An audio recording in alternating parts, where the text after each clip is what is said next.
A respected CEO by day, Elias Vance traveled without fanfare or announcement. Just another black man in modest attire boarding a commercial flight to Atlanta. His mission: investigate troubling reports from a regional office where discrimination lurked beneath impressive metrics.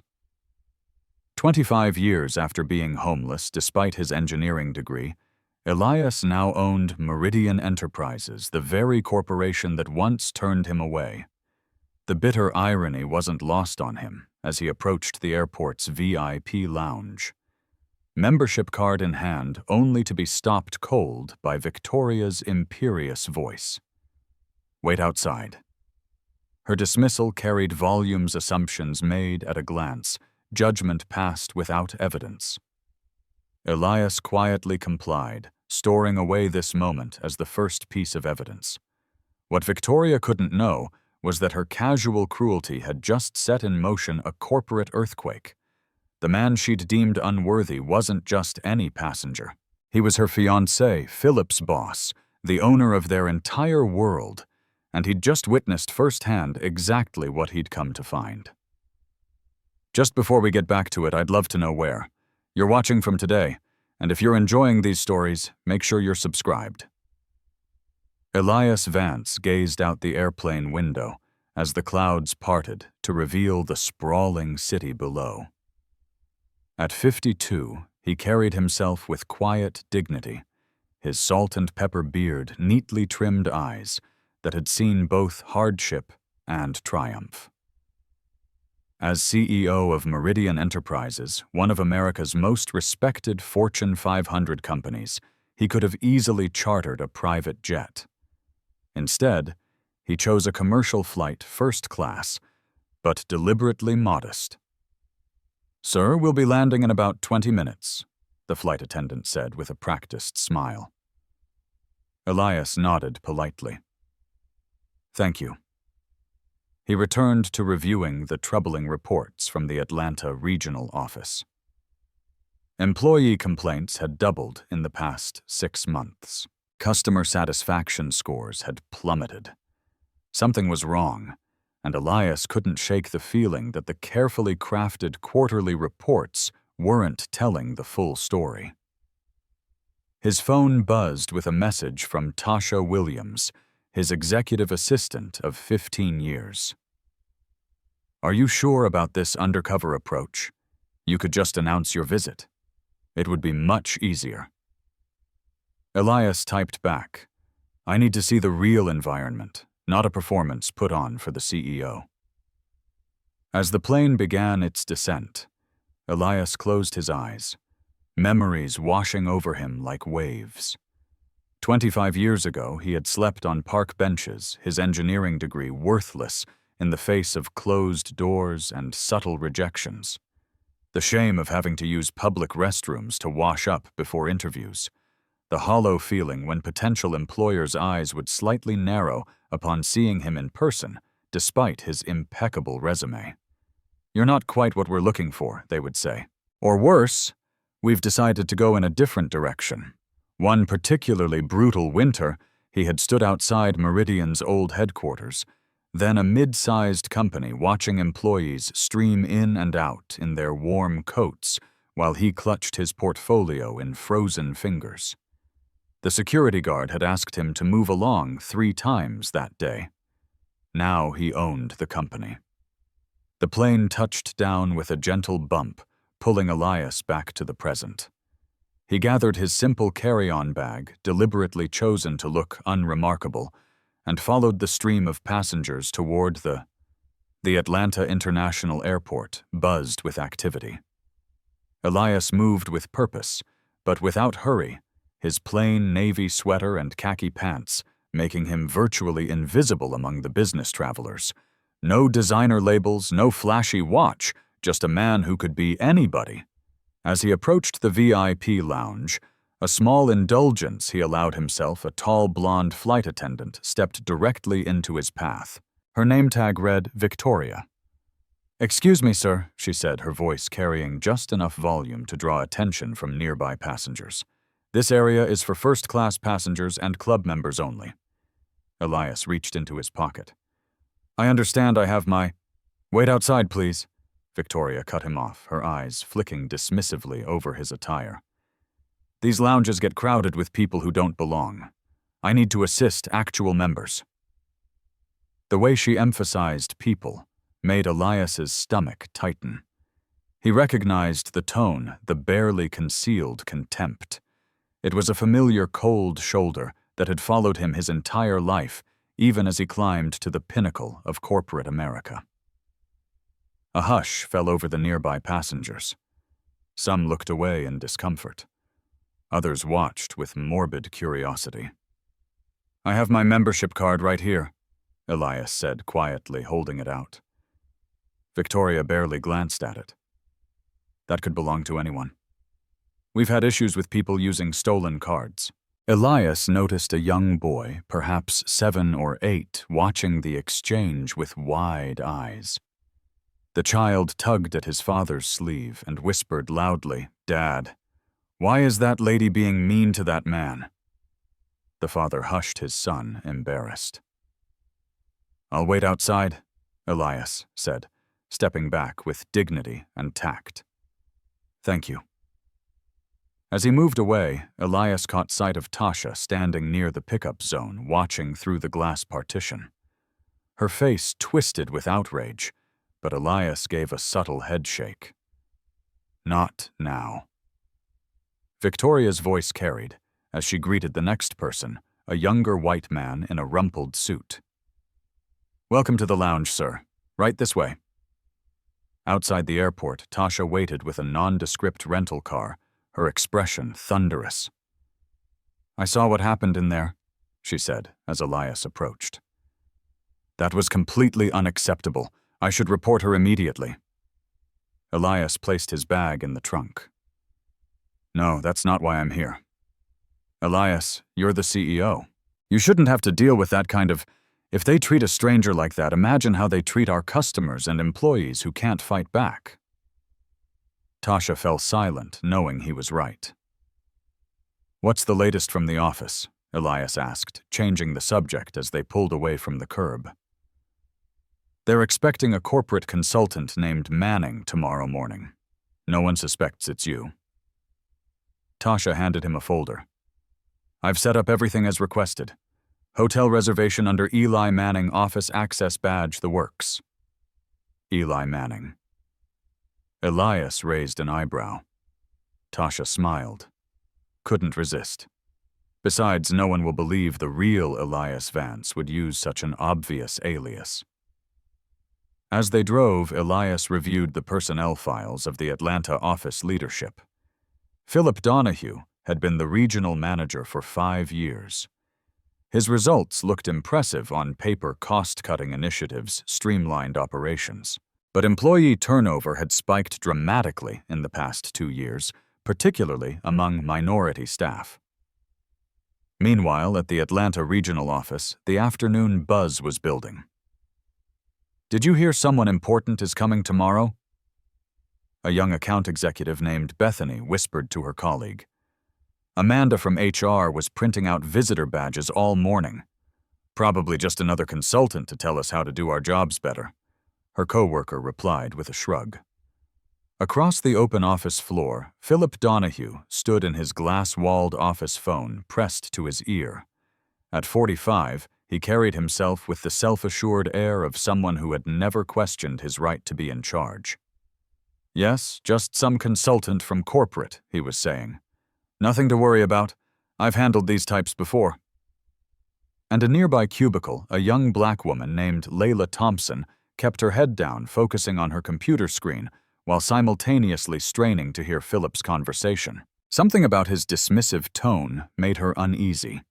As evening fell, Elias checked into the Westfield Hotel, a comfortable but unremarkable establishment close to the office. From his window, he could see the illuminated Meridian logo atop the regional headquarters building. 20 years, he whispered to himself. 20 years to get here. His phone rang, Tasha checking in. Everything's set for tomorrow, she said. But Elias, be careful. The complaints we've seen might just be the tip of the iceberg. That's what I'm counting on, Elias replied, his gaze still fixed on the glowing company logo in the distance. The only way to remove poison is to find its source. After they hung up, Elias opened his laptop to review the employee complaints one more time. They painted a disturbing picture, passed over promotions, hostile comments, selective enforcement of company policies. But something about them suggested a deeper problem, a toxic culture that had taken root and flourished in darkness. Tomorrow he would begin bringing that darkness into the light. Morning light streamed through the windows of the Atlanta regional office as Elias stepped off the elevator. He adjusted his simple gray tie, nice enough to look professional, but nothing that screamed executive. His badge read Eli Manning Corporate Consultant. The receptionist, a middle-aged white woman named Barbara, looked up with practiced politeness. "Good morning. How may I help you, Eli Manning? I'm here from corporate to conduct an operational review." Elias kept his voice neutral, professional. Barbara's eyes widened slightly. "Oh yes, Mr. Donahue is expecting you." She lowered her voice conspiratorially. "Between you and me, everyone's been wondering what this visit is about." "Just a standard review?" Elias replied with a reassuring smile. "Nothing to worry about." As Barbara made a phone call, Elias observed the office environment open floor plan, modern furnishings, the usual corporate aesthetic. But something felt off, a tension in the air, like a piano string wound too tight. "Mr. Manning." A booming voice drew Elias's attention. Philip Donahue strode across the lobby, hand extended, teeth gleaming in a practiced smile. His suit was impeccably tailored, his handshake firm enough to establish dominance without being aggressive. "Welcome to Atlanta. We're excited to have you here." Philip's charm was polished to a high shine, but his eyes assessed Elias coldly, categorizing him as either useful or irrelevant. "Thank you for accommodating this review on short notice," Elias said, matching Philip's businesslike tone. "Not at all. We have nothing to hide here. Our operation runs like a well-oiled machine." Philip gestured toward the main office area. "Let me give you the grand tour." As they walked, Philip narrated with rehearsed enthusiasm, pointing out efficiency improvements and cost-saving measures. Elias nodded appropriately, noting how employees seemed to stiffen as Philip approached their desks. "And this is our star intern, Layla Thompson," Philip said, stopping at a small desk tucked into a corner. "Layla, this is Mr. Manning from corporate." The young woman looked up, and Elias immediately recognized intelligence in her eyes, along with something else, wariness. "Nice to meet you, Mr. Manning," she said, her voice steady but cautious. "Layla will be your guide for the day," Philip announced. "She knows this office in and out. I have meetings all morning, but I've cleared my schedule this afternoon for our debrief." He checked his expensive watch. "Actually, I need to run. Layla can get you settled." As Philip walked away, Elias noticed how Layla's shoulders relaxed, almost imperceptibly. "Where would you like to start, Mr. Manning?" she asked. "Why don't we begin with the daily operations I'd like to observe rather than interrupt?" Layla nodded and led him to a small desk near the marketing department. "You can set up here. It gives you a good view of most of the floor." Throughout the morning, Elias watched the office dynamics unfold. On the surface, everything appeared professional. But in the small moments when people thought no one was watching, he caught glimpses of the real culture. A marketing executive dismissively talked over an Asian team member's presentation. A group of account managers huddled around a desk laughing at what appeared to be a private joke while glancing at one of the few black employees. Small moments of exclusion, subtle enough to be denied if confronted. During the lunch break, Elias noticed Layla eating alone at her desk. He approached with his own sandwich from the cafeteria. "Mind if I join you?" She looked surprised, but nodded. "How long have you been with Meridian?" Elias asked. "Almost a year," Layla replied. This internship was supposed to be my foot in the door. Supposed to be, Layla hesitated, studying him carefully. It's complicated. I've heard that's often code for problematic, but I don't know if I can trust you enough to explain. A small smile flickered across her face. You're more perceptive than the usual consultants they send. Before she could continue, the elevator doors opened and Victoria from the airport walked in, carrying a takeout bag. Elias tensed slightly, but kept his expression neutral as she approached Philip's office, kissing him on the cheek before entering. Layla noticed Elias's reaction. That's Victoria Philip's fiancée. She works for the airline but visits almost daily. They're quite the power couple around here. I see, Elias said, deliberately casual. I actually met her yesterday at the airport. It wasn't a pleasant experience. That sounds about right, Layla murmured, then caught herself. I'm sorry. That was unprofessional. Sometimes the truth isn't professional, Elias replied. It's just the truth. After lunch, Elias observed a department meeting. The contrast was striking. Philip's charm turned on full blast for the white senior managers, while he barely acknowledged contributions from others. When Layla presented market research findings, Philip interrupted repeatedly. Let's stay focused on actionable insights, not theoretical problems, he said dismissively when she highlighted a concerning trend in customer demographics. We need solutions, not complaints. The subtle undermining was skilled maintaining plausible deniability while clearly establishing who had value and who didn't in the hierarchy. Later, Elias found himself alone in the break room with Louise, an older man, emptying trash cans. Excuse me, Elias said. I didn't mean to get in your way. No problem, sir, Louise replied with a slight accent. Just doing my job. Something about Louise's dignified bearing caught Elias's attention. Have you worked here long? 3 years. Louise hesitated, then added, Before that, I was an electrical engineer in Venezuela. 20 years experience, but here. He shrugged eloquently. Did you apply for engineering positions at Meridian twice? They said my experience wasn't transferable. Louise glanced around to ensure they were alone. The second time I saw my application in the trash before I even left the building, Elias felt a familiar burn of indignation. I'm sorry to hear that. It's the same many places, Louise said with resigned dignity. But some places are worse than others. Here there are layers. People who look right but think wrong get ahead. People who think right but look wrong stay invisible. Louise smiled sadly. I should get back to work. Mr. Donahue doesn't like when I talk to visitors. As the day progressed, Elias sent coded updates to Tasha, who was gathering documentation and evidence remotely. During a brief bathroom break, he called her directly. It's worse than we thought, he said quietly. The surface looks polished, but underneath. I've been reviewing the HR files, Tasha replied. 17 complaints in the last year alone, all quietly resolved or dismissed. And I found something else. Quarterly bonuses going to consulting firms that don't seem to exist. Send everything to my secure server.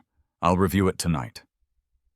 When Elias returned to his temporary desk, he found an anonymous email in his Eli Manning account. Not everyone here is blind or complicit. Some of us know exactly what's happening, but need help to fix it. P.S. I know who you really are. Elias stared at the message, wondering who had sent it and how they had discovered his identity. Before he could investigate further, Philip appeared. Mr. Manning, ready for our debrief. In Philip's office, Elias maintained his consultant facade, as Philip presented a glowing assessment of his leadership. Our numbers speak for themselves, Philip said, gesturing to charts showing cost reductions. We've trimmed the fat and optimized operations. Impressive, Elias said carefully. Though I notice employee turnover has increased significantly. Philip waved dismissively. Natural attrition. This generation doesn't understand loyalty. Besides, fresh blood brings fresh ideas. As they spoke, Victoria entered without knocking, clearly comfortable in her fiancé's domain.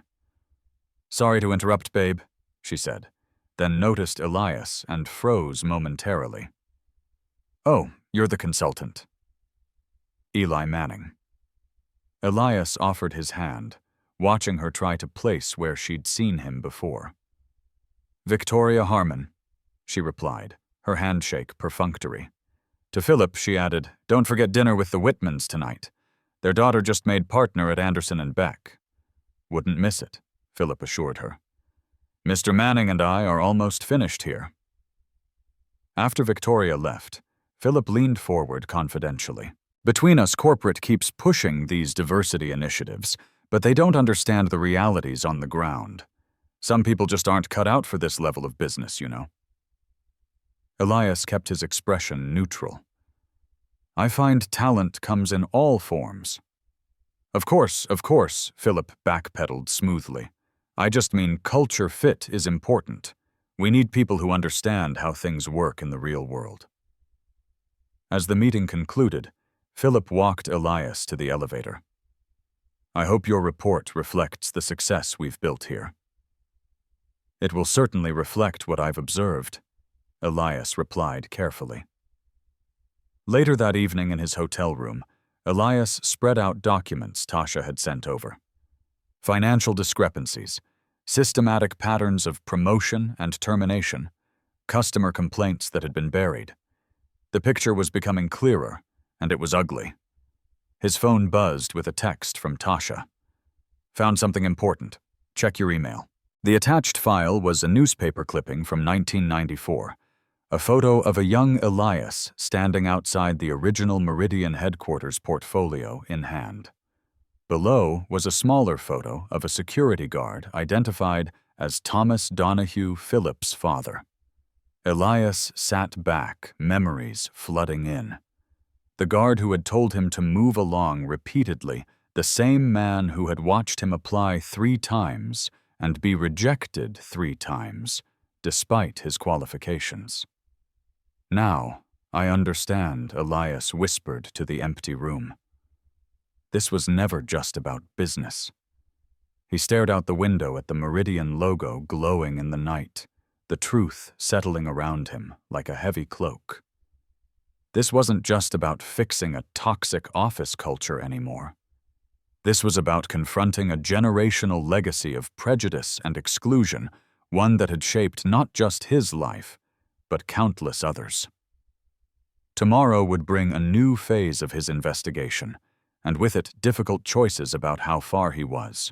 Willing to go to heal the company he had built, Elias Vance hadn't become a CEO by backing down from challenges, and he certainly wasn't going to start now. The morning sun filtered through the blinds of Elias's hotel room as he reviewed his notes from the previous day.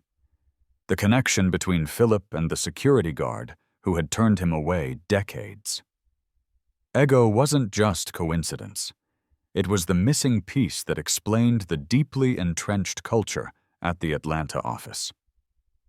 His phone buzzed with a text from Tasha. "Documents ready. Meeting with legal team scheduled for Friday." Elias texted back, "Keep digging, need solid evidence of policy violations." He straightened his tie, slightly better quality today, but still nothing that would draw attention, and headed for the office, his mind working through next steps. Today would be about pushing boundaries, testing reactions, and seeing just how deep the rot went. The office was already buzzing when Elias arrived. He nodded to Barbara at reception and made his way to the small desk he'd been assigned. Layla appeared a few minutes later, 2 coffee cups in hand. "Thought you might need this?" she said, placing one on his desk. "Black, no sugar. I noticed that's how you take it yesterday." "Observant," Elias commented with a smile. "Thank you." Layla hesitated, then lowered her voice. "Can I show you something?" In the conference room, Elias followed her to a small meeting room where she closed the door and pulled out a folder. "These are customer satisfaction surveys from the last 3 quarters," she explained, spreading them on the table. "The official reports show steady improvement, but I found the raw data in the archive." She pointed to stark discrepancies between the numbers. "Someone's been cherry-picking responses to make things look better than they are." Elias studied the documents carefully. "Why are you showing me this?" Layla met his gaze directly. "Because my mother worked for Meridian for 22 years. She believed in this company, said it was one of the few places where people were judged by their work, not their appearance." Her voice softened. "She died last year. Cancer. Her last advice to me was to get my foot in the door here because Meridian takes care of its own." She straightened her shoulders. "Except it doesn't anymore. Something's wrong here and nobody's listening. I've tried raising concerns through proper channels, but they disappear into thin air." Elias felt a wave of respect for the young woman's courage. "Why haven't you quit?" "Because running away doesn't fix anything," Layla replied. "My mother didn't raise me to abandon ship when things get tough. She believed in this company for a reason, and I want to understand what changed." Before Elias could respond, the door opened, and Philip entered, his smile not quite reaching his eyes. "There you are, having a private meeting without me." His tone was light, but the underlying tension was unmistakable. "Just reviewing some customer feedback," Elias replied smoothly. "Layla's been extremely helpful." "Well, I need to borrow her for the marketing presentation," Philip said. "And actually, Mr. Manning, I was hoping you'd join us. Always good to have corporate's perspective." In the conference room, executives gathered around a large table. Elias noted that all the senior positions were filled by white employees, while the few people of color present sat at the edges, laptops open to take notes. The marketing director, Scott Wilson, presented a new campaign targeting urban markets, his terminology growing increasingly problematic as he described their approach. "These consumers respond to more basic messaging," Scott explained, flipping through mock-ups. "Less nuance, more direct benefit statements." Elias watched Layla's expression tighten almost imperceptibly. "I'd like to hear alternative perspectives," Elias said, interrupting the flow. "Layla, you've been analyzing customer data. What insights can you share?" All eyes turned to her, including Philip's narrowed gaze. Layla straightened in her chair. "Data actually shows that our most engaged customers across all demographics respond to sophisticated value-driven messaging," she said, her voice gaining confidence. "The assumption that certain groups need dumbed-down content isn't supported by the numbers," Scott laughed dismissively. "That's a nice theory, but we have years of experience in these markets." "Experience isn't the same as evidence," Elias countered mildly. "I'd be interested in seeing the data supporting either approach," Philip intervened smoothly. "Let's table this discussion for now. Scott's team has already received budget approval for the current direction." He smiled tightly at Elias. "Unless corporate has suddenly changed the approval process, just asking questions," Elias replied pleasantly. "That's what I'm here for." After the meeting, Elias observed how the group fractured into smaller conversations with Layla, standing alone by the coffee station. No one acknowledged her contribution or engaged with her ideas. The isolation was subtle, but deliberate. 1,000 small cuts designed to wear down resistance. Later that afternoon, Elias was reviewing financial documents when a notification appeared on his tablet. Someone had sent him a video file from an anonymous email address. He glanced around to ensure privacy before opening it. The footage showed Victoria and several employees in what appeared to be a break room, after hours, champagne glasses in hand. To another quarter of looking good on paper, Victoria toasted clearly tipsy. And to Philip, master of making the numbers dance, the group laughed. A younger employee raised her glass. And to clients who never read the fine print, another chimed in with a mocking accent. Thank you for your business. We value your input, sending the group into peals of laughter. Victoria's voice cut through. Can you imagine if they knew what we really think? Especially the Bailey account, that woman with her cultural concerns about our marketing? You mean Mrs. Jackson? Someone corrected. Whatever, Victoria waved dismissively. They all look the same to me.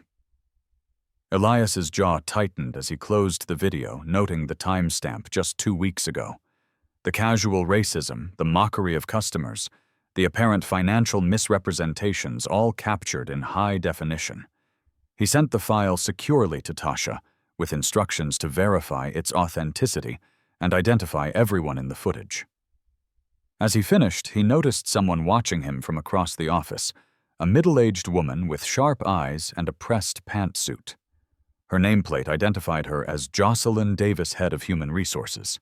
She approached his desk with measured steps. Mr. Manning, I wonder if I might have a word. In her office, Jocelyn closed the door and studied him carefully. I've been reviewing your credentials. Elias maintained his consultant persona. Is there a problem? That depends, she replied, on whether you're really Eli Manning from corporate or someone else entirely. Elias's expression remained neutral. What makes you think I'm not who I say I am? Jocelyn reached into her drawer and pulled out a company magazine from 3 years earlier. On the cover was Elias accepting an industry leadership award. The resemblance is remarkable, she said quietly. You've lost weight, grown a beard, but those eyes are unmistakable. You're Elias Vance. Elias considered his options. Denying it seemed pointless, but confirming his identity risked exposure before he was ready. What do you intend to do with your theory, Miss Davis? That depends on why the CEO of Meridian Enterprises is pretending to be a consultant in his own regional office. Her voice held no accusation, only genuine curiosity. Elias decided to test the waters. If, hypothetically, the CEO had received troubling reports about this office, what might someone in your position say Jocelyn's professional facade cracked slightly? I might say it's about damn time. She reached into her drawer again and pulled out a thick folder. 17 formal complaints in the last year, all properly filed, documented, and subsequently buried. 6 cases of proven wage disparity ignored. 4 instances of qualified minority candidates being passed over for promotion in favor of less qualified white candidates. And you've done nothing, Elias asked, his tone sharper than intended. Jocelyn's eyes flashed. I've done everything by the book. Filed reports up the chain, followed procedures, documented patterns, and every single time, my concerns disappear into a black hole at corporate. She leaned forward. So perhaps the better question is, what have you done, Mr. Vance? The challenge hung in the air between them, and Elias felt a reluctant respect for her directness. I'm here now, he replied simply. Yes, Jocelyn said, studying him. But are you here to actually fix things? Or just to manage appearances? Before Elias could respond, a knock at the door interrupted them. Barbara from reception poked her head in. Ms. Davis, there's a former employee here insisting on speaking with someone from HR, a Mr. Dean Taylor. Jocelyn frowned. Dean Taylor was terminated 6 months ago. He says it's urgent and he won't leave until he speaks with someone. Elias stood. I'd like to join this meeting if you don't mind. Jocelyn hesitated, then nodded. Actually, I think that's an excellent idea. Dean Taylor sat stiffly in the visitor's chair, his expression a mixture of determination and discomfort at being back in the office. At 35, He carried himself with the confidence of someone who had found his footing elsewhere. "Thank you for seeing me," he began, then noticed Elias. "I don't believe we've met. Eli Manning, corporate consultant." Elias offered his hand. "I'm conducting a review of operations." Dean's eyebrows rose slightly. "Interesting timing."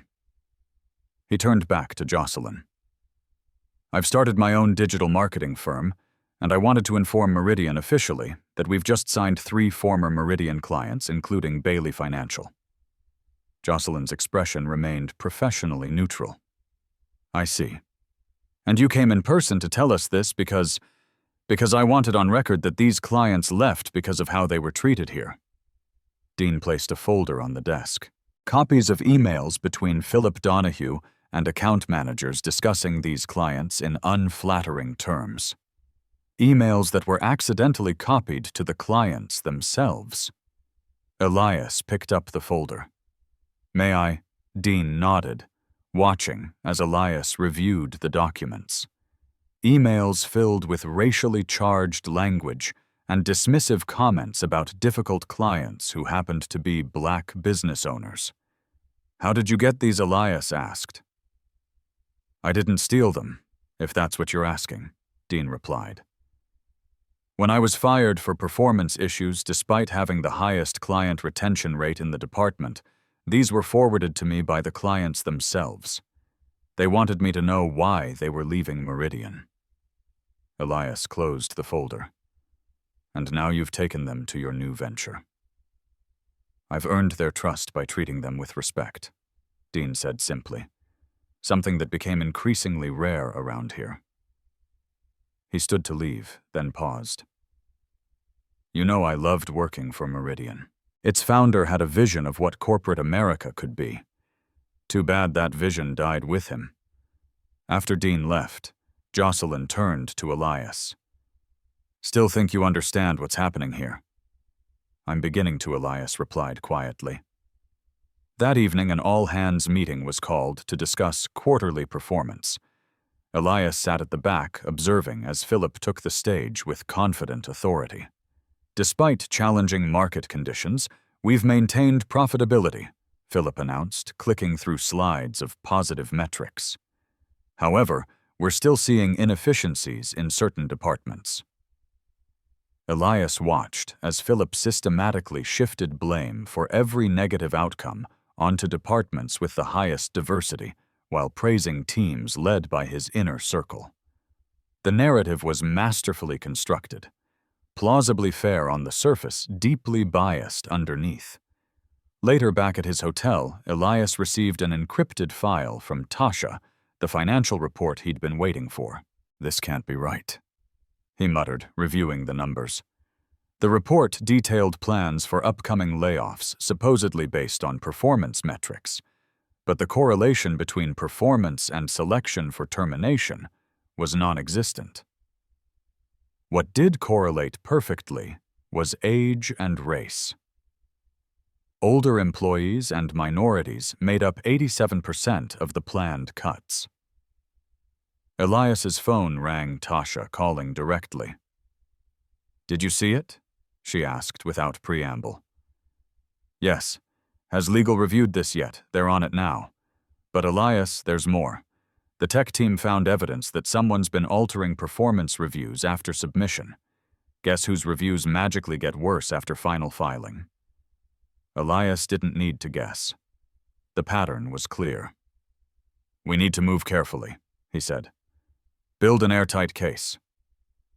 "How much longer will you stay undercover?" Tasha asked. "The board is getting nervous about your extended vacation." "Not much longer," Elias replied. "The masks are starting to slip. I just need a little more time." As he ended the call, a knock at his hotel room door surprised him. Cautiously, he checked the peephole to find a young Asian man in a Meridian employee badge. Elias opened the door. "Can I help you, Mr. Manning? I'm Jin Park from IT. I'm sorry to bother you, but..." Jin glanced nervously down the hallway. "Can I come in? I don't want to be seen." Once inside, Jin explained that he was a tech intern who had built a customer service algorithm that Philip had taken credit for. "That's not even why I'm here," Jin continued anxiously. "Last week I was backing up the project files and found something weird. My contract has been altered. The terms of my employment agreement have changed, specifically the clause about intellectual property ownership." "Do you have proof?" Elias asked. Jin nodded, pulling out a flash drive. Original and modified versions with access logs showing who made the changes. "It wasn't just mine. It looks like they've been doing this to all the technical staff with foreign backgrounds." As Elias reviewed the evidence, he realized the scope of corruption was even wider than he'd suspected. This wasn't just about prejudice. It was systematic exploitation and fraud. "Thank you for bringing this to me," Elias said. "I'll make sure it reaches the right people." After Jin left, Elias stared out the window at the city lights, the weight of responsibility heavy on his shoulders. What had started as an investigation into employee complaints had uncovered something far more sinister, a corrupt system designed to enrich a few at the expense of many with racial bias as both tool and cover. His phone buzzed with a text from Jocelyn. "We need to talk, not at the office. Tomorrow 7 a.m. Adams Park." Elias sent a single word in reply. "Confirmed." As he prepared for bed, Elias couldn't shake the feeling that tomorrow would be a turning point. The walls were closing in on Philip's operation, and soon, very soon, it would be time for Elias Vance to step out of the shadows and into the light. Dawn painted the Atlanta skyline in hues of orange and gold as Elias walked through Adams Park. The early morning joggers and dog walkers paid him no mind, just another businessman in casual weekend attire. Jocelyn Davis sat on a bench near the pond feeding small pieces of bread to the ducks. Without her usual blazer and corporate attire, she looked more approachable, the tension in her shoulders slightly relaxed. "Thank you for meeting me," she said, as Elias sat beside her. "Your text seemed urgent." Jocelyn tossed the last of the breadcrumbs into the water. "I've been gathering evidence for over a year, documentation of every policy violation, every instance of discrimination, every financial irregularity I could find." She handed him a small flash drive. "It's all here enough to justify termination of the entire executive team, but I couldn't go public alone." "Why not?" Elias asked, though he suspected he knew the answer. "Because the last HR director who tried was not only fired, but blacklisted throughout the industry." Jocelyn's gaze remained fixed on the rippling water. "They claimed she had fabricated evidence to cover her own misconduct. By the time she cleared her name, her career was in ruins." Elias studied her profile. "You were afraid." "I was being strategic," she corrected him. "Waiting for the right moment, the right ally." She finally turned to face him. "When I recognized you, I knew that moment had arrived." "What made you decide to help?" Jocelyn smiled ruefully. "I've worked in HR for 20 years, Mr. Vance. I joined Meridian because its founder, your predecessor, had a reputation for integrity. When you took over and maintained those principles, I stayed. But watching Philip and his cronies dismantle everything this company once stood for," she shook her head. "Some lines shouldn't be crossed even for job security." Elias pocketed the flash drive. "What you're doing is brave. What I'm doing is necessary," she replied simply. "The question is, what are you going to do with it? First, I need to understand the full scope of the situation, then I'll take appropriate action." Jocelyn's expression hardened slightly. "With all due respect, Mr. Vance's appropriate action often translates to minimal disruption. These people have caused real harm. They've destroyed careers, crushed spirits, and corrupted everything they've touched. They deserve more than a corporate slap on the wrist." "I didn't build Meridian into what it is today by being timid," Elias assured her. "But I won't act rashly either. When I move, it will be decisive." Later that morning, Elias made a crucial decision. He invited key figures to a private dinner that evening. Leila Luis and 2 other employees who had shown integrity during his investigation. The invitation was deliberately vague, mentioning only a discussion about the future of Meridian's Atlanta office. They gathered in a private dining room at a small restaurant well away from the corporate crowd's usual haunts. Elias arrived last, having changed into a suit of noticeably higher quality than his consultant attire. Not quite CEO level, but a clear step up. "Thank you all for coming," he began once they were seated. "I've asked you here because each of you has demonstrated something rare in the Atlanta office integrity." The group exchanged uncertain glances. "I'm not sure I understand," Jin said cautiously. "We're just doing our jobs. Sometimes doing your job properly in a broken system is an act of courage," Elias replied. "Each of you has tried to uphold standards while those around you cut corners and break rules." Leila studied him intently. "You're not really a consultant, are you?" Elias smiled slightly. "No, I'm not. But before I explain further, I need to know something from each of you. If you had the power to fix what's wrong at Meridian, what would you do?" One by one, they shared their thoughts. Luis spoke of recognizing talent regardless of background.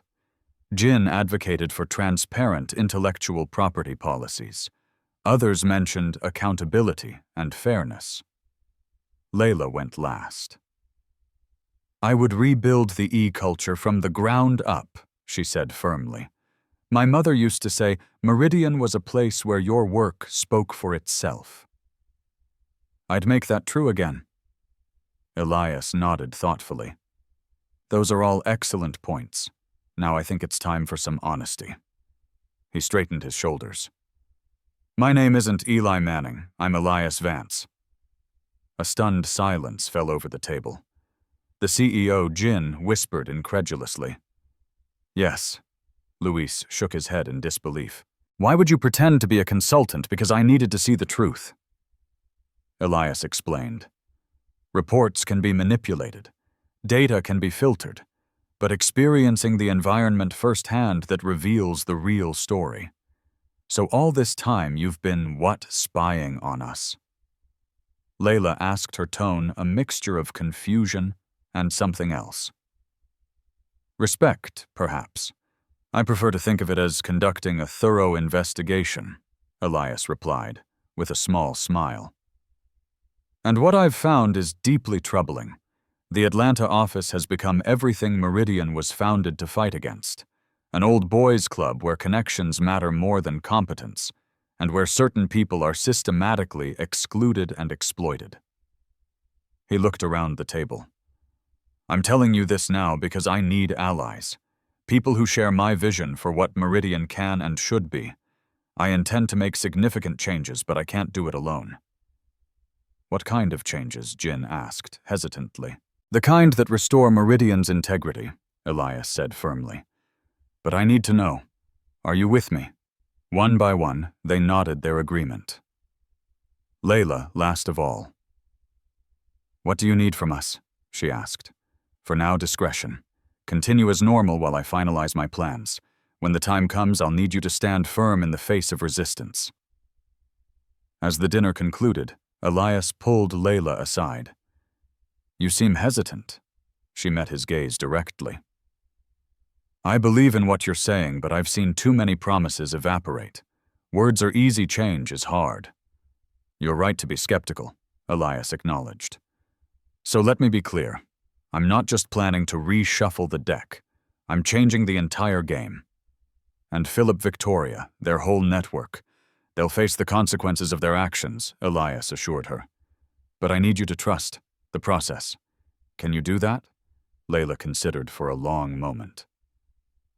"My mother would have trusted you. That's enough for me for now." Back at his hotel, Elias received an unexpected call from a former board member, William Hargrove. "Elias Bill Hargrove here. Heard a rumor you're in Atlanta." Elias frowned. His cover wasn't completely blown, but cracks were appearing. "News travels fast." "Always does." Bill replied. Listen, I've been hearing things about that office for years. If you're really Elias Vance, what are you waiting for? That place needed cleaning out a decade ago. I appreciate the input, Bill, but I handle things my way. Just saying, sometimes a sledgehammer works better than a scalpel. After ending the call, Elias contacted Tasha to alert her to the potential leak. She had her own update. The board's been officially notified of your investigation, she reported. Mixed reactions, but most are supportive. The legal team has reviewed everything and says we have more than enough to justify immediate termination of at least 8 executives. Good. And the other matter, corporate security, is ready. They'll arrive Monday morning as requested. Perfect. Meanwhile, across town, Layla sat alone in her apartment, staring at an email. She'd been passed over for promotion again. The feedback cited that she didn't smile enough and seemed aggressive in meetings. Standard coded language used to dismiss assertive black women. Her finger hovered over the resign button she'd drafted months ago, but never had the courage to send. Just as she was about to click, her phone rang Elias. I heard about the promotion decision, he said without preamble. Layla's breath caught. How did you... I have access to all HR notifications now, he explained. I'm sorry this happened. It's fine, she said automatically. I'm used to it. It's not fine, Elias replied, his voice firm. But I'm asking you not to quit. Why should I stay? Nothing ever changes. Don't quit, Elias said, his voice softening slightly. Rise with me. Something in his tone, the absolute certainty, made Layla pause. What does that mean? It means I see your potential, even if others have deliberately ignored it. It means I'm planning something bigger than just fixing a broken office. And it means I need people like you beside me, not walking away. After they hung up, Layla closed the resignation email without sending it. For the first time in months, she felt something dangerous stirring in her chest, hope. The following day, Philip called an emergency leadership meeting. His usually polished demeanor showed signs of strain. His tie slightly askew, his smile a bit too tight. I've just received word that someone from corporate security is flying in next week, he announced, pacing the conference room. Apparently there are concerns about our operation. Victoria, sitting at his right hand as usual, despite having no official role, frowned. What kind of concerns? They wouldn't say just that it's a standard review. Philip loosened his tie further. We need to make sure everything is in order. Scott double-check the marketing expenses. Jenna, review all the recent termination paperwork. Make sure the I's are dotted and the T's are crossed. Elias, still in his consultant disguise, watched. The barely concealed panic with satisfaction rats beginning to flee a sinking ship. Mr. Manning. Philip turned to him with forced joviality. Since you've been reviewing our operations, perhaps you have insight into what triggered this security visit. Elias shrugged innocently. I'm just a consultant. They don't tell me everything. But surely you've reported your findings to corporate. Any issues you've identified? My report isn't complete yet, Elias replied smoothly. But I'm sure corporate security has their own sources of information. Philip's smile tightened further. Of course. Well, I'm confident we have nothing to worry about. Meridian Atlanta has always operated with the highest standards of professionalism. Victoria nodded emphatically. Absolutely anyone who says otherwise clearly has an agenda. After the meeting, Elias observed the office descending into barely concealed chaos. Executives huddled in whispered conversations, papers being shredded, emails frantically deleted. The mask of competence and control was slipping, revealing the panic beneath. In the IT department, Jin watched as Philip's assistant rushed in, demanding immediate access to the backup servers. With a subtle nod from Elias passing in the hallway, Jin explained apologetically that the system was down for maintenance and would require at least 48 hours to restore. Similar scenes played out across the office. Layla accidentally misplaced key marketing files. Luis reported a mysterious leak in the document storage room that had unfortunately damaged several boxes of personnel records. Small acts of resistance carefully coordinated buying time for Elias's plan to unfold. That evening, as the sun set over Atlanta, Elias stood alone at the window of his hotel room, watching the city lights blink on one by one. Tomorrow would bring the confrontation he'd been preparing for since he first read those troubling reports. His phone rang Tasha, making final confirmations. "Everything's set," she reported. "Legal team arrives at 8:30, corporate security at 9:00. The board has been briefed and has given unanimous approval for whatever actions you deem necessary. And the evidence, all secured and backed up in 3 separate locations. There's no way they can bury this Elias." After they hung up, Elias took out the photograph he'd carried with him throughout this journey. His mother standing proudly in her nurse's uniform, her eyes filled with the same determination he now felt. "This one's for you, Mom," he whispered to the empty room. "For all the doors that were closed in our faces. For all the times we were told to wait outside." Elias Vance had spent his life building, creating, and lifting others up. Tomorrow, for the first time, he would tear something down. Not out of vengeance, but to make space for something better to rise in its place. The calm before the storm settled around him as night deepened. Tomorrow, everything would change. Monday morning arrived with a sense of inevitability. Elias stood before the mirror in his hotel room, methodically transforming himself from Eli Manning humble consultant into Elias Vance, CEO of Meridian Enterprises. Gone were the modest clothes and deliberately understated demeanor.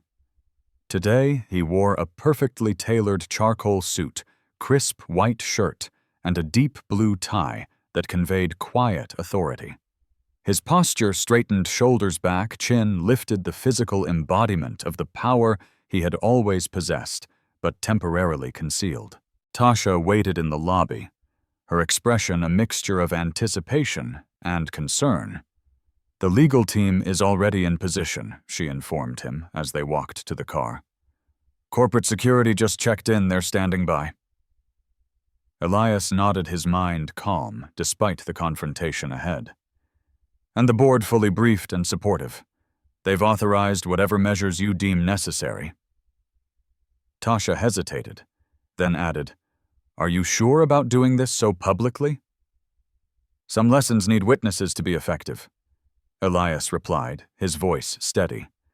"Besides, this isn't just about punishing bad behavior, it's about changing a culture that requires visibility." The Atlanta office was already buzzing with nervous energy when they arrived.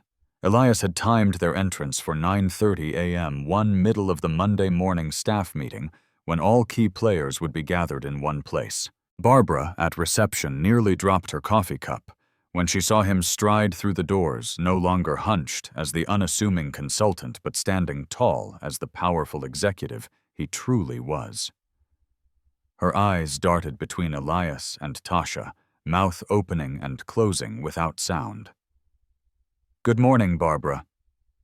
Elias greeted her pleasantly. "Could you direct me to the main conference room? I believe there's a staff meeting in progress." "Mr. Vance?"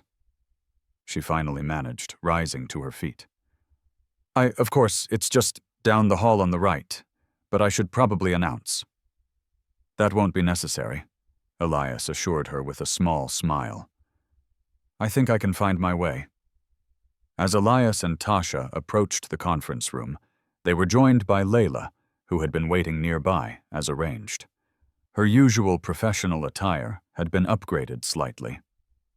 A new blazer head held higher, emanating a quiet confidence that mirrored Elias's own transformation. "Ready?"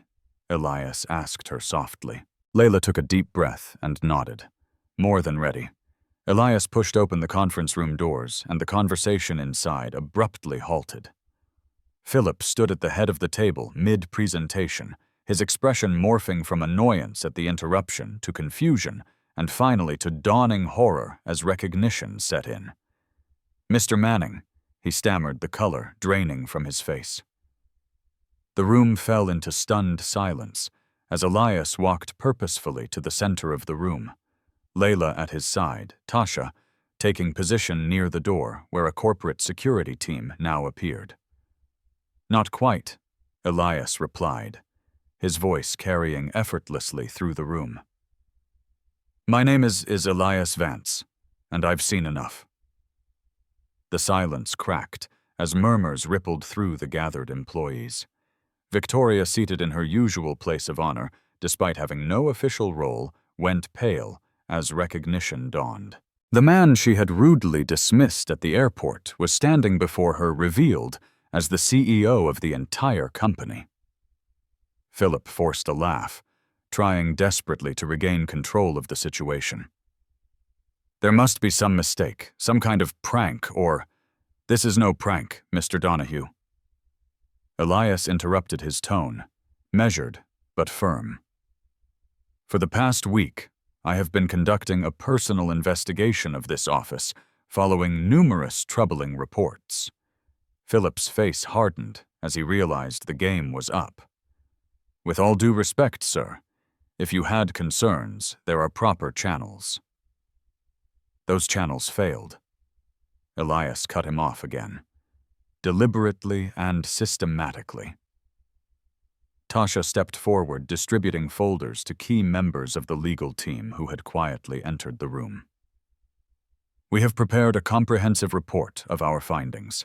I suggest you review it carefully before making any statements that might further compromise your position."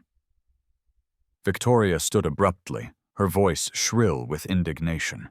"This is outrageous. You can't just barge in here and make accusations." "Ms. Harmon." Elias addressed her directly, his gaze unwavering. "While you are not an employee of Meridian, you have been present at numerous confidential meetings and have participated in activities directly harmful to this company and its employees. I suggest you sit down." Something in his tone, the absolute certainty of his authority, made her sink back into her chair. Elias turned to address the wider room. "For those wondering what's happening, let me be clear. This office has betrayed the core values of Meridian Enterprises. We have documented evidence of discrimination, financial misconduct, hostile work environment, and frankly outright corruption." With a nod from Elias, Tasha activated a projection screen. What appeared was a carefully edited montage of secretly recorded clips. Philip dismissing minority employees' contributions. Victoria mockingly imitating customers. Executives openly discussing how to manipulate performance reviews to target specific employees for termination. The room grew deathly quiet as the evidence mounted, each clip more damning than the last. One particularly shocking segment showed Philip joking about Layla's deceased mother, calling her another diversity hire who couldn't cut it. Layla's intake of breath was audible, but she remained composed, her dignity in stark contrast to Philip's rapidly crumbling facade. When the presentation ended, Elias turned to Jocelyn, who had been watching from the side of the room. "Ms. Davis, as head of human resources, can you confirm the authenticity of these documents and recordings?" Jocelyn stood, her professional demeanor firmly in place despite the tension in the room. "Yes, Mr. Vance, I can confirm that all materials presented are genuine. I have personally verified each document and have added my signature to the official internal complaint." Philip's face contorted with rage. You've been working against me all this time." "I've been doing my job," Jocelyn replied, evenly, "protecting this company and its employees from your abuse of power." Jin Park rose from his seat near the back of the room, tablet in hand. "Mr. Vance, with your permission, I'd like to present evidence regarding intellectual property theft." At Elias's nod, Jin connected his tablet to the projector and displayed a timeline of technological innovations he had developed alongside documentation showing how they had been systematically claimed by Philip and other executives as their own work. "This algorithm alone," Jin explained, pointing to a customer service system, has generated over $3 million in passive revenue for Meridian in the past 6 months. It appears under Mr. Donahue's name, but here is the original code with my digital signature embedded in the comments. Philip's desperation was palpable as he tried one last defense. This is a witch hunt. You can't possibly, Mr. Donahue. Elias interrupted his voice, not raised, but somehow filling the room completely. This region will be under comprehensive review and suspension starting immediately. All leadership contracts are frozen pending. Investigation. Your access to company systems will be revoked as of this moment. He turned to the security team standing by the door. Please escort Ms. Harmon from the premises. As she is not an employee, she has no right to be present for the remainder of this meeting.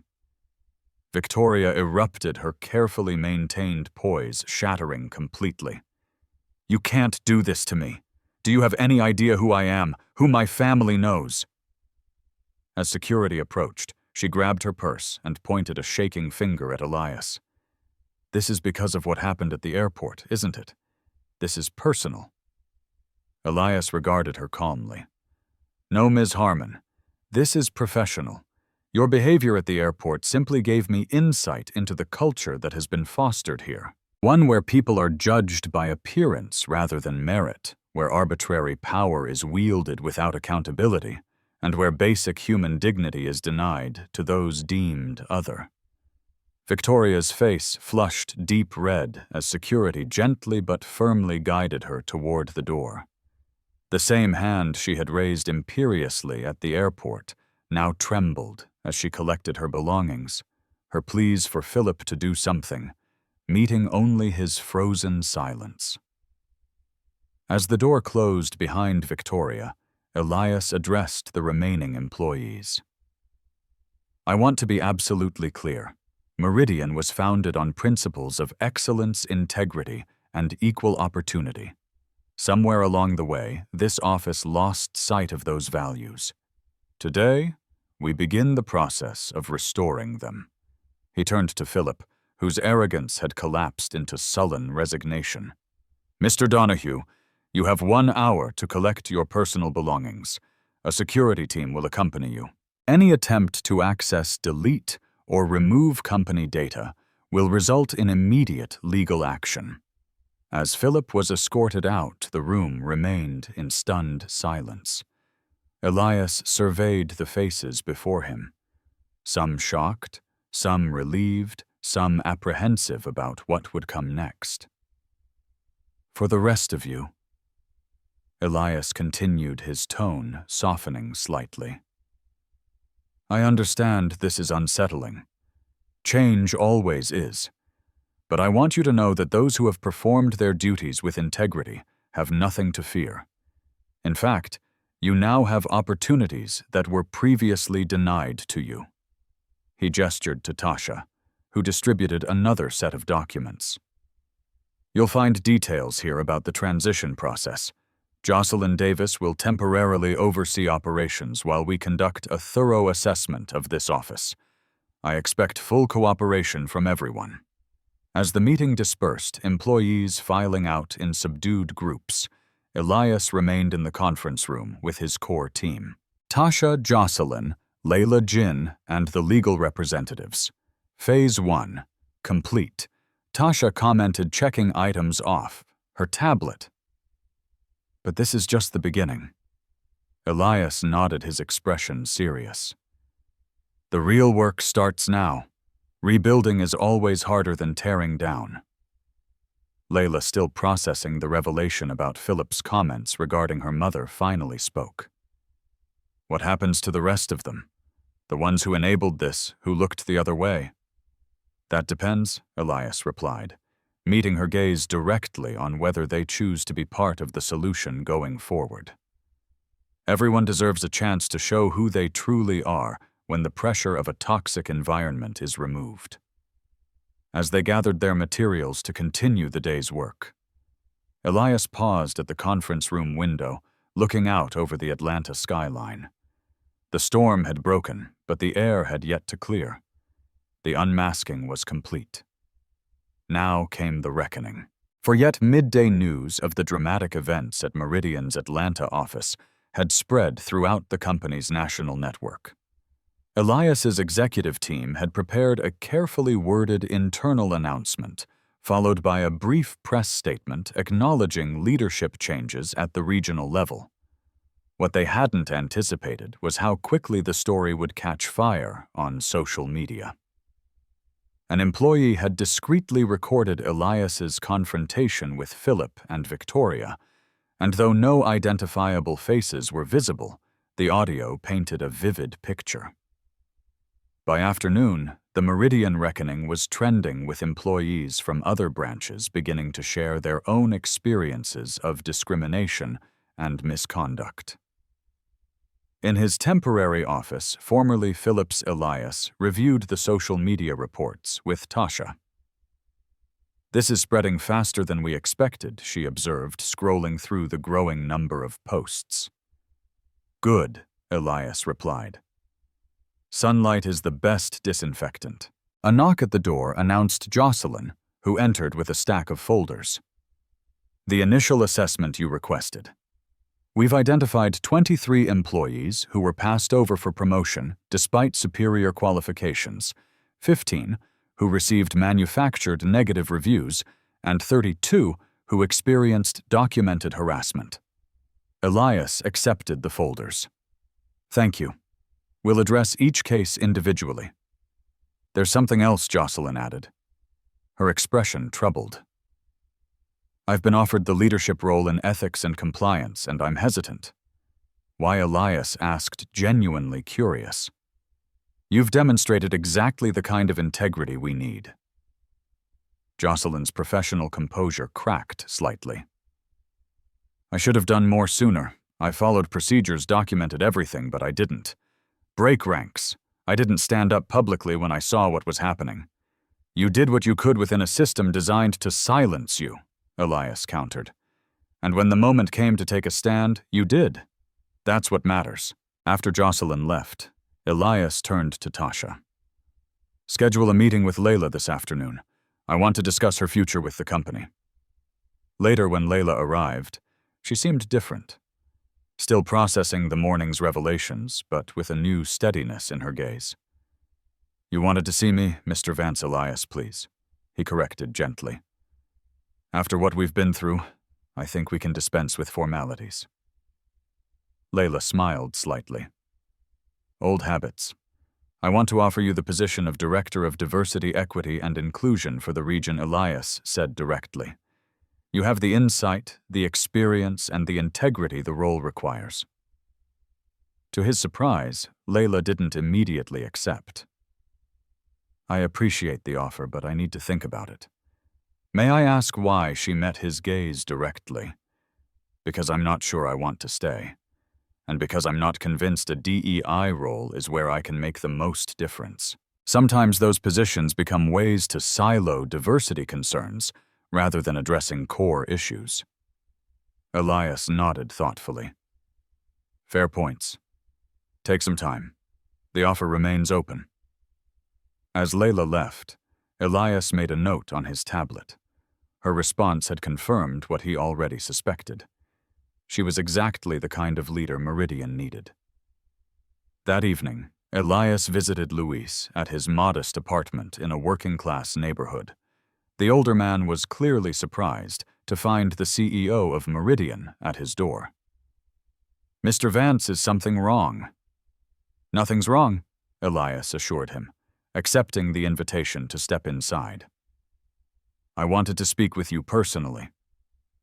Luis's home was simple, but immaculate family photos lining the walls.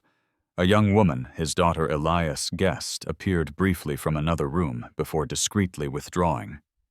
"I've reviewed your employment history," Elias began. 20 years as an electrical engineer in Venezuela, specialized training in sustainable energy systems, fluent in 3 languages, yet Meridian has you emptying trash cans." Luis shrugged with dignified resignation. "It is not unusual. Many like me." "It ends now," Elias interrupted gently. I'd like to offer you a corporate retraining scholarship to update your credentials to U.S. standards, followed by a position in our engineering department that matches your expertise." Luis stared at him in disbelief. Then, to Elias's surprise, the proud man's eyes filled with tears. "My daughter," he said softly. "She is studying engineering also. I told her not to hope for too much, that the doors might be closed to her, as they were to me." "Not anymore," Elias promised. "Not while I have anything to say about it." The following day, Elias faced his first serious pushback. A video call with the board included William Hargrove, a longtime board member with close ties to Philip's family. "This entire approach seems unnecessarily dramatic," Hargrove argued. "A quieter transition would have protected shareholder value and company reputation." "I disagree," Elias replied calmly. "The problems in Atlanta weren't isolated incidents. They were symptoms of a systemic failure. Addressing them required decisive action." Hargrove's expression hardened. "Some might say your judgment was clouded by emotion. Your personal experience at the airport was merely the final confirmation of what months of reports had already indicated." Elias finished for him. "With respect, Bill, you let rot fester in your own house. I'm cutting it out. That's not emotional. It's necessary surgery." The conversation grew increasingly tense, with other board members eventually intervening to support Elias's position. By the end of the call, it was clear that while not everyone agreed with his methods, the majority recognized the necessity of his actions. Meanwhile, Philip was not accepting his dismissal quietly. Through high-priced PR firms and personal connections, he began spinning a narrative of corporate overreach and cancel culture, positioning himself as a victim of changing times. Tasha brought the news to Elias in his hotel suite that evening. "He's hired Dawson and Burke PR and is threatening a wrongful termination lawsuit. He's giving interviews to sympathetic outlets claiming he's being scapegoated for company-wide issues." Elias remained unperturbed. "Let him try. We have the evidence." Tasha hesitated. "There's more. He signed an NDA 5 years ago as part of a previous incident settlement. If he continues making public statements, he'll be in direct violation. Document everything, but don't engage yet," Elias instructed. "Let him dig his hole deeper." The next morning brought a new challenge. Somehow photos of Elias from his days of homelessness had been leaked to tabloid media. Headlines questioned whether his personal vendetta against successful executives stemmed from class resentment rather than legitimate concerns. Elias's phone rang constantly with calls from other executives and PR advisors suggesting various forms of damage control. He ignored most of them, instead calling a press conference for that afternoon. Standing before the assembled media, Elias addressed the photos directly. "Yes, that's me," he said simply, as the images were displayed on screens behind him. 25 years ago, I was homeless, despite having an engineering degree and a strong work ethic. The reasons why are complex, but they include the same biases and barriers that many still face today." He paused, surveying the room of reporters. "I'm not ashamed of that history. In fact, it informs my leadership. It taught me that talent and potential exist everywhere, and that systems that arbitrarily exclude people based on appearance, background, or other irrelevant factors aren't just unjust. They're inefficient. They waste human potential. And as CEO of Meridian, I consider that unacceptable." The press conference shifted the narrative dramatically. By evening, the story had evolved from CEO's possible vendetta to from homeless to hero. CEO takes stand against discrimination. Back at the Atlanta office, the transformation continued. Former employees who had been unfairly terminated were contacted and invited to return. Some accepted eagerly, while others had moved on to better opportunities, but appreciated the acknowledgement of past wrongs. Jin was given a platform to present his original customer service algorithm at a live investor meeting with Elias, publicly crediting him as the innovator. The young man's nervous but brilliant presentation earned a standing ovation and sparked immediate interest from venture capital firms seeking to invest in his future projects. "They've offered me funding to develop a startup," Jin told Elias. Afterward, his expression a mixture of excitement and uncertainty. "I'm not sure whether to accept or stay with Meridian." "Why not both?" Elias suggested. "Meridian could be your first client and investment partner. We get priority access to your innovations. You get the freedom to develop them your way." The arrangement was quickly formalized, creating a new model for retaining innovative talent without stifling their entrepreneurial spirit. 7 days after the initial confrontation, Elias called a company-wide video meeting to announce structural changes. Employees from all regions watched as he outlined a new vision for Meridian's future. What happened in Atlanta wasn't an isolated incident, he acknowledged frankly. It was an extreme example of issues that exist to varying degrees. Throughout our organization today, we begin addressing them systematically. He introduced a new initiative called the Second Chair, a program designed to identify talent in overlooked positions and fast-track their development into leadership roles. "For too long, we've defined potential too narrowly," Elias explained. "We've missed brilliant minds because they didn't fit our preconceived notions of what leadership looks like. That changes now." After the announcement, Elias met with Layla, who had requested a private conversation. "I've been thinking about your offer," she began. "I'm declining the DEI position." Elias nodded, unsurprised. "I thought you might." But she continued. "I would accept a role as regional director replacing Philip. Not because I think I'm ready, but because someone needs to rebuild this office from the inside out. Someone who remembers what it was supposed to be." Elias smiled. "The position is yours. On one condition, you continue your education fully funded by Meridian. Your potential goes beyond even this role, and I want you prepared for what comes next." As Elias prepared to return to the corporate headquarters, having set the transformation in motion, he received word of a surprising development. Victoria, unable to secure another position in the airline industry after video of her airport behavior went viral, had applied for a customer service representative position at a call center. "Should we intervene?" Tasha asked when she brought him the news. Elias considered the question carefully. "No. Everyone deserves the chance to learn and grow from their mistakes. Maybe direct experience on the receiving end of customer service will provide perspective she lacked before." Philip's situation resolved less ambiguously. His lawsuit was dismissed when Meridian's legal team produced evidence of his NDA violations. The final blow came when his financial misconduct was fully documented, resulting in criminal charges for embezzlement and fraud. On his last day in Atlanta, Elias visited a small cemetery on the outskirts of the city. Layla stood beside a well-maintained grave, placing fresh flowers beside the headstone. "My mother would have liked you," she said as Elias approached.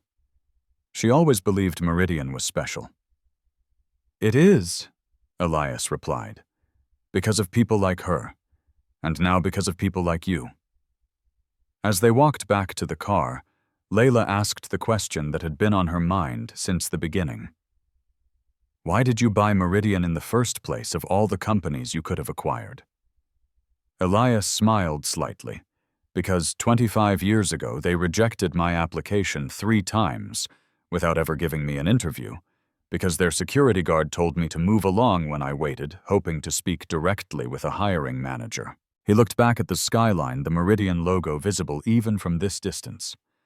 "I didn't buy it for revenge. I bought it because I saw what it could be if the barriers were removed. Sometimes you have to become the change you're waiting for." As they drove away, neither noticed a solitary figure watching from a distance, Philip now unemployed, and increasingly isolated, observing the connection between the CEO and the woman who had taken his position. His expression was unreadable. As he turned away, pulled out his phone and dialed. About that severance package, he began, then pulled the phone from his ear with a grimace. The call had gone straight to voicemail. 3 months after the dramatic events at the Atlanta office, the physical transformation was immediately apparent to anyone who entered the building. Gone were the sterile, impersonal interiors that had defined the space for years. In their place stood vibrant walls adorned with work from local artists, open collaborative spaces, and glass-walled offices that emphasized transparency rather than hierarchy. But the true change ran deeper than decor. Under Layla's leadership as the new regional director, the office culture had begun a remarkable metamorphosis. On a bright Tuesday morning, Layla stood at the front of the main conference room, addressing the assembled team. At 28, she carried herself with a natural authority that belied her years' confidence without arrogance, strength, tempered with empathy. Today marks an important milestone, she announced, scanning the faces before her. For the first time in 5 years, our customer satisfaction ratings have exceeded the national average across all demographics. A round of applause filled the room, genuine rather than obligatory, as it would have been under the previous leadership. This isn't just about numbers, Layla continued. It's about rebuilding trust with our customers and with each other. The door opened, and Elias entered quietly, taking a seat at the back of the room. He nodded for Layla to continue, content to observe rather than command attention. "We've made significant progress, but our work is just beginning," she said. Which brings me to our next announcement. I'm pleased to introduce our newest team member who will be joining the engineering department. Luis entered, now dressed in a professional suit, rather than maintenance coveralls, his dignified bearing even more pronounced in his new role. "Many of you already know Luis Mendoza," Layla said warmly. "What you might not know is that he holds multiple patents in sustainable energy systems and has 20 years of engineering experience. We're fortunate to have his expertise as we develop our new green initiative." Luis stepped forward, visibly moved. "Thank you for this opportunity. I look forward to contributing my knowledge and learning from all of you." After the meeting dispersed, Elias approached Layla. "That was well handled. Luis deserves this moment of recognition." "It's the least we could do," Layla replied.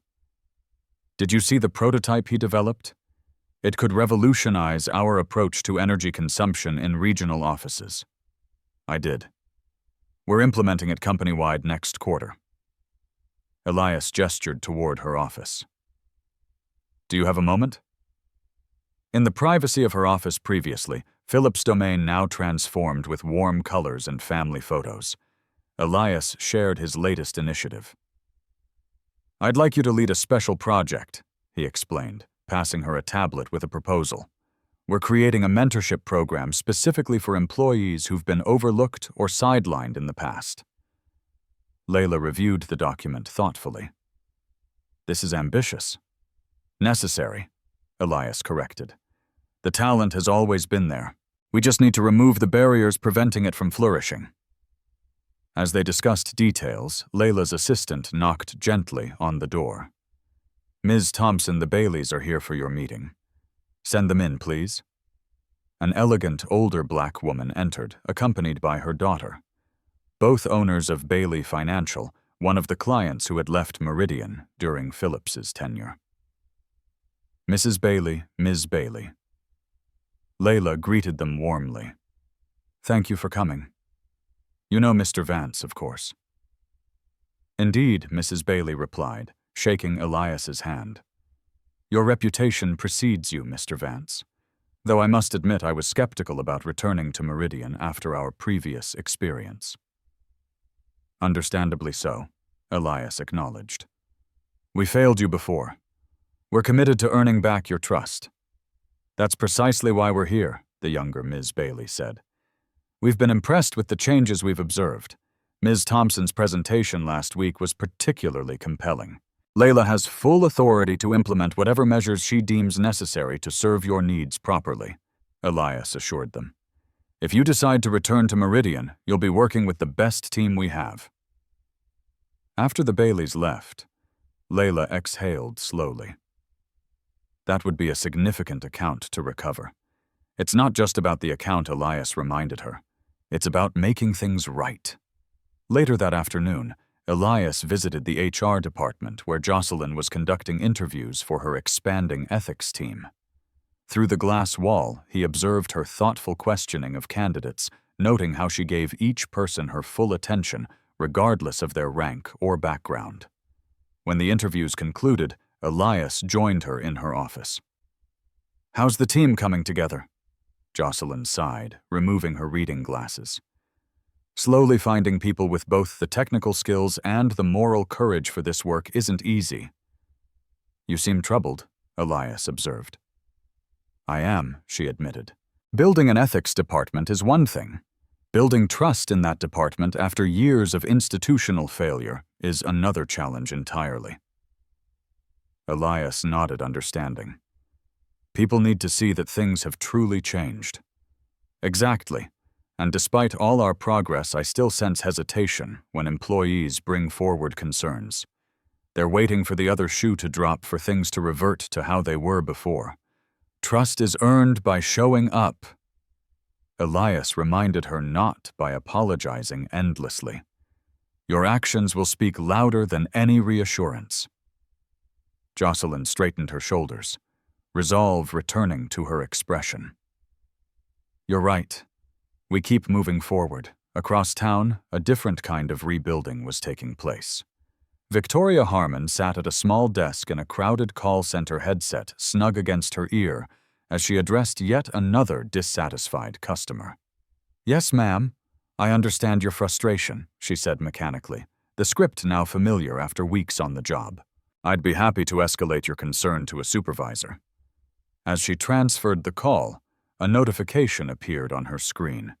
Her customer satisfaction ratings for the week. Below average again, her third warning. Victoria's supervisor approached her desk. "Ms. Harmon, can we have a word?" Following him to a small office, Victoria braced herself for the inevitable. "Your metrics aren't improving," he began without preamble. "You're struggling to connect with customers, particularly those from diverse backgrounds." Victoria fought back the defensive retort that rose automatically to her lips. This job mundane, as it was represented her last chance after being blacklisted from the airline industry. Philip was no longer answering her calls. Her savings were dwindling, and her former friends had distanced themselves since her public downfall. "I'm trying," she said, instead the words unfamiliar in her mouth. "It's more difficult than I expected." Her supervisor's expression softened slightly. "Look, you clearly have communication skills and intelligence, but customer service requires empathy, the ability to genuinely see things from someone else's perspective." "And you think I'm incapable of that?" Victoria asked, an edge creeping into her voice. "I think you haven't had to develop that muscle," he replied carefully. "But you can learn. We have a training program specifically designed to improve empathetic communication. I'd like to enroll you." Swallowing her pride, Victoria nodded. "All right, I'll try it." As she walked back to her desk, her phone buzzed with a message from Tasha. "Elias asked me to check on your progress. Let me know if you need anything." Victoria stared at the screen in disbelief. After everything that had happened, Elias Vance was still keeping tabs on her, not to punish, but to help. She typed back a simple response. "I'm learning." Meanwhile, back at Meridian headquarters, Elias was meeting with Jin and a group of venture capitalists eager to invest in his new startup while maintaining his connection to Meridian. The prototype has exceeded all benchmarks. Jin explained, his confidence having grown enormously in the months since his algorithm was recognized. With Meridian as our primary testing ground, we can refine the system in real-world conditions before wider implementation. One of the investors leaned forward. And you develop this entirely on your own. The core concept. Yes, Jin replied. But I've assembled a team of developers who bring complementary skills. He gestured to the diverse group seated beside him, including 2 former Meridian employees who had previously been sidelined. That's the advantage of our partnership model, Elias added. Jin retains creative control and ownership of his intellectual property, while Meridian gains early access to innovative solutions. Everyone wins. After the successful presentation, Elias pulled Jin aside. I have another proposition for you. We're launching a coding academy for disadvantaged youth. Would you consider teaching a master class? Jin's eyes widened. Me, I've never taught before. Sometimes the most impactful teachers are those who remember what it felt like to be overlooked. Elias replied. Think about it. That evening, Elias returned to the Atlanta office for a special event, the launch of Meridian's nationwide commercial featuring employees sharing their journeys. The main conference room had been transformed into a viewing space with team members gathered in anticipation. As the lights dimmed, the commercial began. On screen, Luis appeared first, speaking eloquently about his transition from janitor to lead engineer. Jin followed, demonstrating his algorithm while explaining how proper recognition had changed his career trajectory. Other employees shared similar stories of transformation, not just in Atlanta, but across Meridian's national network. The commercial concluded with Layla standing in front of the Atlanta skyline. At Meridian, we believe talent can come from anywhere, she said, her voice clear and confident. Our strength lies in recognizing potential in unexpected places. The final voice belonged to Elias, though he appeared only briefly. This isn't just our company philosophy. It's our promise. As the lights came up, the room erupted in applause. Elias remained at the back, allowing Layla and the featured employees to receive the recognition they deserved. Later, as the celebration continued, Elias slipped away to his temporary office.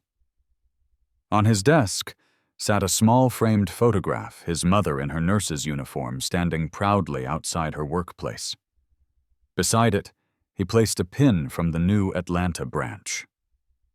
We finally made it, Mom, he whispered. His phone rang Tasha with an update on the nationwide implementation of the changes that had begun in Atlanta. The Dallas office completed their restructuring today, she reported. Denver is halfway through their transition. Overall, we're ahead of schedule. And the resistance, Elias asked, knowing that change never came without pushback, diminishing as results come in. Success is a powerful argument. After they hung up, Elias stood at the window overlooking the city lights. The rebuilding was well underway, not just of a company, but of lives, dreams, and possibilities that had been systematically suppressed. Tomorrow would bring new challenges. But tonight, for the first time in months, Elias allowed himself to feel genuine satisfaction in what they had accomplished. Not victory. That was too simple a word for the complex process of transformation. Rather, progress. Real, measurable human progress. 1 year after Elias's undercover investigation, the Atlanta Regional Office of Meridian Enterprises stood as a model for the entire corporation. The physical space had been completely renovated. Gone were the closed-off executive suites and isolated cubicles, replaced by a thoughtfully designed environment that encouraged collaboration while respecting the need for focus. More profound than the architectural changes was the transformation in energy and purpose. Where tension and fear had once permeated the atmosphere, A sense of shared mission now united the team. Employees moved through the space with confidence, engaged in meaningful work rather than political maneuvering. Elias walked through the main floor greeting people by name as he made his final tour before returning to headquarters. After months of hands-on involvement in the rebuilding process, he was officially handing over full operational control to Layla and her leadership team. In the years since taking over, Layla had exceeded even Elias's high expectations. She had systematically rebuilt client relationships, restructured departments based on merit rather than favoritism, and implemented transparency measures that made accountability the norm rather than the exception. "Everything's in order for the transition," she assured Elias as they met in her office. Once Philip's domain, now a space that reflected her own leadership style. Warm but professional, accessible but focused. "I have complete confidence in you," Elias replied, handing her a small box. "This came from the board this morning." Layla opened it to find a platinum pin with the Meridian logo, the traditional symbol given to executives who had reached the highest levels of leadership. "This is," she began, momentarily speechless. "Well earned," Elias finished for her. "Your promotion to Senior Vice President is official as of today. You'll oversee not just Atlanta, but the entire Southeast region." Layla's expression shifted from surprise to determination. "I won't let you down. I know you won't. But remember, true leadership isn't about not failing. It's about how you respond when you do." Across town, at the same international airport where their story began, a young boy of about 8 walked hand in hand with his father through the terminal. Something on a nearby television screen caught his attention. A news segment featuring Elias Vance accepting an award for corporate transformation. "Dad, look," the boy exclaimed, pointing excitedly. "That's the man from last year, the one the mean lady wouldn't let into the lounge." His father followed his son's gaze, recognition dawning. "You're right, Tyler. That is the same man." "See, I told you he was important," Tyler insisted. "Is he famous now?" "He was famous then, too," his father explained. "We just didn't know it." Tyler considered this thoughtfully. "The lady was really mean to him. Did she get in trouble? I don't know, son. But sometimes the best consequence isn't punishment. It's learning to be better." Meanwhile, at a small cemetery on the outskirts of Atlanta, Elias stood alone before a simple headstone. He placed fresh flowers beside the name Eleanor Vance, beloved mother and healer. From his pocket, he took a small pin, the original Meridian logo from when he had first acquired the company. Carefully, he pressed it into the soft earth beside the flowers. "We finally made it," he whispered. "The company I always knew it could be." As he stood in silent communion with his mother's memory, his phone buzzed with a notification. A nationwide commercial was launching today, the centerpiece of Meridian's rebranding campaign. Elias had approved the concept, but had deliberately avoided viewing the final cut, wanting to experience it alongside the public. Back at his hotel, Elias turned on the television just as the commercial began airing. It opened with Layla speaking directly to the camera. "A company is more than its profits or products. It's a community of people with unique gifts, perspectives, and potential." The camera pulled back to reveal Jin working with a group of young coding students from diverse backgrounds. "When we recognize and nurture talent wherever we find it, innovation flourishes." Luis appeared next, leading a team of engineers.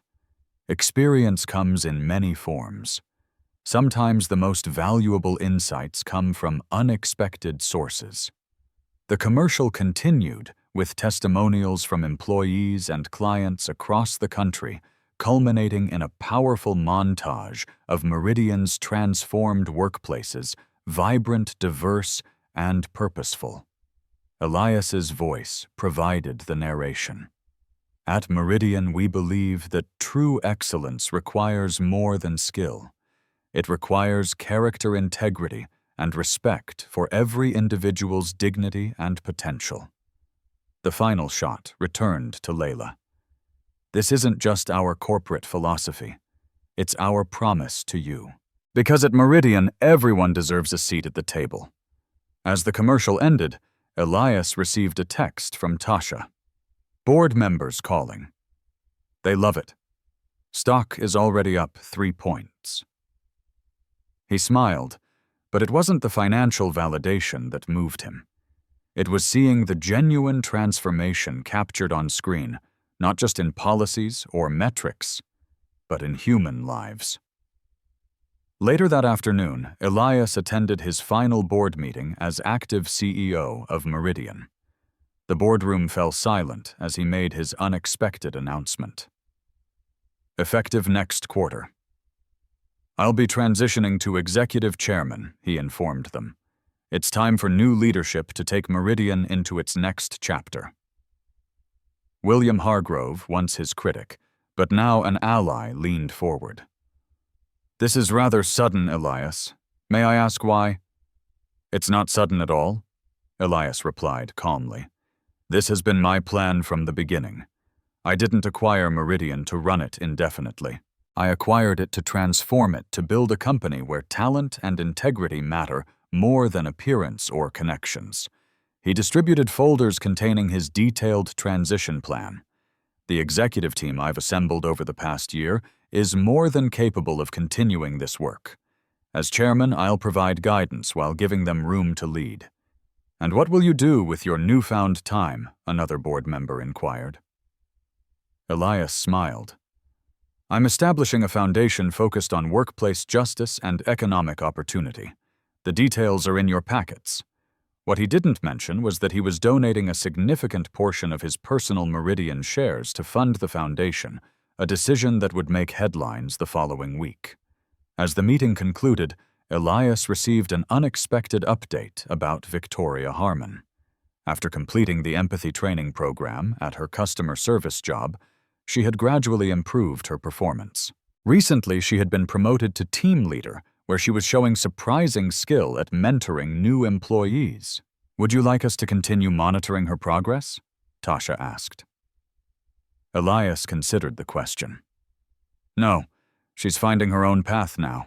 That's all anyone can ask. The next morning, Elias prepared for his departure from Atlanta. His bags were packed, his affairs in order. One last task remained. He visited Philip Donahue's father, Thomas, now in his 80s, and living in a nursing home outside the city. The elder Donahue, once the security guard who had turned Elias away decades ago, barely recognized him at first. Mr. Vance Thomas squinted through thick glasses. The CEO. What brings you here? Closure. Elias replied, simply, taking a seat beside the old man's wheelchair. Do you remember turning away a young man from Meridian headquarters in 1994? 3 times in 1 week. Thomas frowned, searching his memory. I turned away many people. It was my job to keep the riffraff out. That riffraff was me, Elias said quietly. I had an engineering degree recommendations and determination, but I never got past the front door because of how I looked.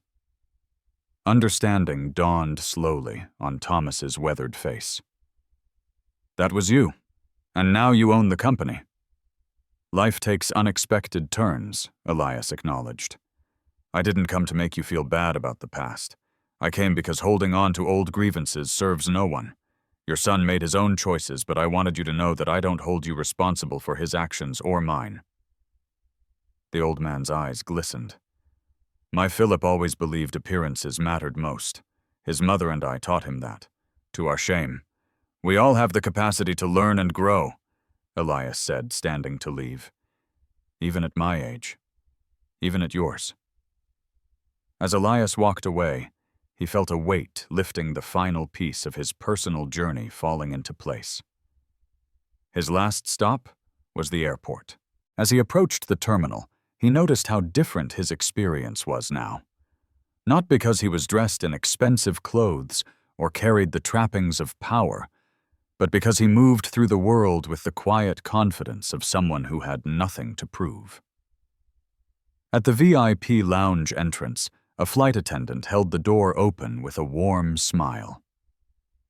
"Welcome in, Mr. Vance," she said, recognizing him from recent media coverage. "It's an honor to have you with us today." Elias nodded in acknowledgement, the moment striking him with its perfect symmetry. Full circle indeed.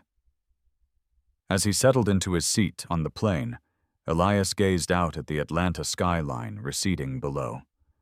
What had begun as an investigation into workplace discrimination had evolved into something far more profound, a reckoning with the past and a blueprint for the future. His phone buzzed with a final text from Layla. "Thank you for everything. The real work continues." Elias smiled, typing his response. It always does. The plane banked gently into the clouds, carrying him home. What privilege allows us to overlook in others, and what courage does it take to finally see ourselves? If this story moved you, like and subscribe for more narratives that challenge how we navigate our workplaces, our relationships, and ultimately, our shared humanity.